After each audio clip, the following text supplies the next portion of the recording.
ओम नमो भगवते वासुदेवाय। जय श्री हरि। आप सभी का हमारे YouTube चैनल पर हार्दिक स्वागत है।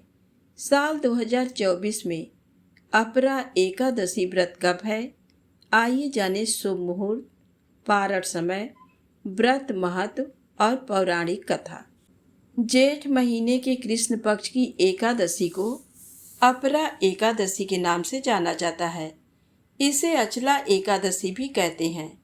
इस दिन व्रत करने से जिस भी मनोकामना के साथ ये व्रत किया जाता है वह मनोकामना अवश्य ही पूरी हो जाती है। इसीलिए इस एकादशी को अपरा या अचला एकादशी के नाम से जाना जाता है। साल 2024 में अपरा एकादशी का व्रत 2 दिन तक किया जाएगा, 2 जून रविवार और 3 जून सोमवार को। तो आइए जाने एकादशी का शुभ मुहूर्त। एकादशी तिथि का प्रारंभ होगा 2 जून रविवार की सुबह 5:04 से और समापन होगा 3 जून सोमवार की सुबह 2:41 पर।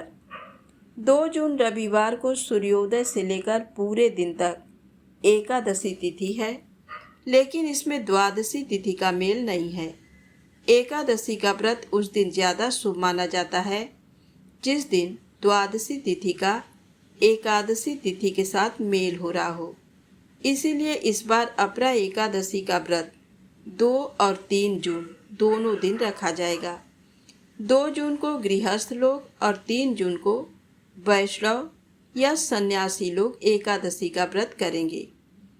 एकादशी व्रत 2 दिन तक किया जाएगा तो व्रत का पारण भी 2 दिन किया जाएगा। 2 जून रविवार को जो एकादशी का व्रत करेंगे वे 3 जून को व्रत का पारण करेंगे, जिसका समय रहेगा सुबह 8:05 से 8:11 के बीच।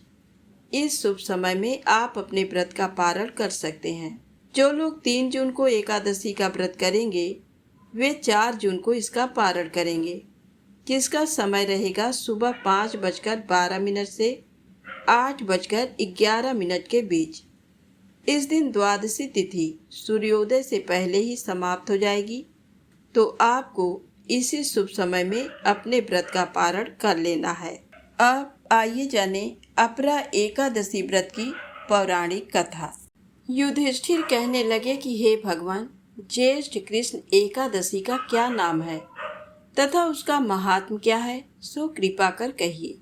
भगवान श्री कृष्ण कहने लगे कि हे राजन, ये एकादशी अचला तथा अपरा 2 नामों से जानी जाती है। पुराणों के अनुसार ज्येष्ठ कृष्ण पक्ष की एकादशी अपरा एकादशी है, क्योंकि ये अपार धन देने वाली है। जो मनुष्य इस व्रत को करते हैं वे संसार में प्रसिद्ध हो जाते हैं। इस दिन भगवान त्रिविक्रम की पूजा की जाती है। अपरा एकादशी के व्रत के प्रभाव से ब्रह्म हत्या, भूत योनि, दूसरे की निंदा आदि के सभी पाप दूर हो जाते हैं। इस व्रत के करने से पर स्त्री गमन, झूठी गवाही देना, झूठ बोलना, झूठे शास्त्र पढ़ना या बनाना, झूठा ज्योतिषी बनना तथा झूठा वैद्य बनना आदि सभी पाप नष्ट हो जाते हैं। जो क्षत्रिय युद्ध से भाग जाएं वे नरकगामी होते हैं, परंतु अपरा एकादशी का व्रत करने से वे भी स्वर्ग को प्राप्त होते हैं। जो शिष्य गुरु से शिक्षा ग्रहण करते हैं फिर उनकी निंदा करते हैं वे अवश्य ही नरक में पड़ते हैं, मगर अपरा एकादशी का व्रत करने से वे भी इस पाप से मुक्त हो जाते हैं। जो फल तीनों पुष्कर में कार्तिक पूर्णिमा को स्नान करने से या गंगा तट पर पितरों को पिंडदान करने से प्राप्त होता है, वही अपरा एकादशी का व्रत करने से प्राप्त होता है।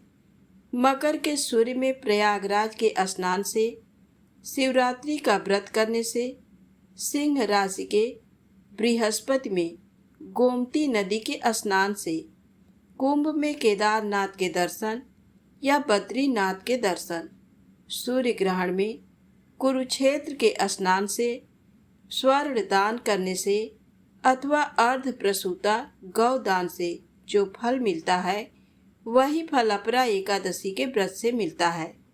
ये व्रत पाप रूपी वृक्ष को काटने के लिए कुल्हाड़ी है, पाप रूपी ईंधन को जलाने के लिए अग्नि, पाप रूपी अंधकार को मिटाने के लिए सूर्य के समान, मृगों को मारने के लिए सिंह के समान है। अतः मनुष्य को पापों से डरते हुए इस व्रत को अवश्य करना चाहिए। अपरा एकादशी का व्रत तथा भगवान का पूजन करने से मनुष्य सब पापों से छूटकर विष्णु लोक को जाता है। इसकी प्रचलित कथा के अनुसार प्राचीन काल में महीध्वज नामक एक धर्मात्मा राजा था। उसका छोटा भाई वज्रध्वज बड़ा ही क्रूर, अधर्मी तथा अन्यायी था। वह अपने बड़े भाई से द्वेष रखता था। उस पापी ने एक दिन रात्रि में अपने बड़े भाई की हत्या करके उसकी देह को एक जंगली पीपल के नीचे गाड़ दिया। इस अकाल मृत्यु से राजा प्रेतात्मा के रूप में उसी पीपल पर रहने लगा और अनेक उत्पात करने लगा। एक दिन अचानक धौम्य नामक ऋषि उधर से गुजरे। उन्होंने प्रेत को देखा और तपोबल से उसके अतीत को जान लिया। अपने तपोबल से प्रेत उत्पात का कारण समझा। ऋषि ने प्रसन्न होकर उस प्रेत को पीपल के पेड़ से उतारा तथा परलोक विद्या का उपदेश दिया। दयालु ऋषि ने राजा की प्रेत योनि से मुक्ति के लिए स्वयं ही अपरा एकादशी का व्रत किया और उसे अगति से छुड़ाने को उसका पुण्य प्रेत को अर्पित कर दिया। इस पुण्य के प्रभाव से राजा की प्रेत योनि से मुक्ति हो गई। वह ऋषि को धन्यवाद देता हुआ दिव्य देह धारण कर पुष्पक विमान में बैठकर स्वर्ग को चला गया। हे राजन, ये अपरा एकादशी की कथा मैंने लोक हित के लिए कही है। इसे पढ़ने अथवा सुनने से मनुष्य सब पापों से छूट जाता है। इसलिए अपरा एकादशी का व्रत सभी को अवश्य ही करना चाहिए, ताकि जाने अनजाने किए हुए पापों से मुक्ति मिल सके और व्यक्ति की सभी मनोकामनाएं पूर्ण हों। तो प्रेम से बोलें, श्री हरि विष्णु भगवान की जय हो।